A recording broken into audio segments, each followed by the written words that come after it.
ব্যাপার না। দেখো কত সুন্দর হয়েছে। এখন ওগুলোকে মাখা করব।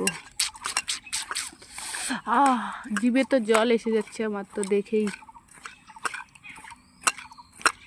মাই গড। আর এগুলো দেখতে পাচ্ছ তোমরা, এগুলো কি করেছি বলো তো? এগুলো পিছনটা করে কেটে ফেলে দিয়েছি, কারণ পাকাগুলোর না পোকা হয়েছে, তাই ওই যে পিছনগুলো করে কেটে কেটে ফেলে দিয়েছি। পরিষ্কার, এই যে কাটার পরে পরিষ্কার হয়ে গেছে। এদিকটা কিছু নেই।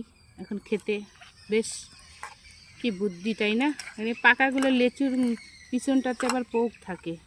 এটা খেয়ে দেখি।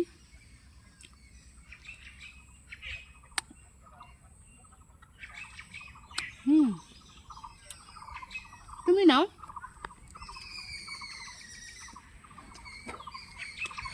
ওয়াও, দারুণ মিঠে। সেই লাগতেছে তো। সেই মানে তোমার ঘরে মশা দেখো, অসাধারণ সত্যি। আজকে ফার্স্ট খেলাম লিচু মাখা, আর এত সুন্দর টেস্ট আমি তো জানতামই না।